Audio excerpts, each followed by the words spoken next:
With group reporting trends, you can go from seemingly endless spreadsheets where you manually pull data from your restaurants one by one for comparison, to this, where you can keep tabs of all your restaurants in one place.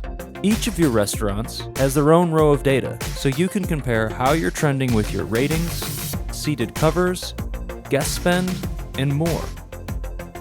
Specify the time period you're comparing the data, like this year's 4th of July with last year's.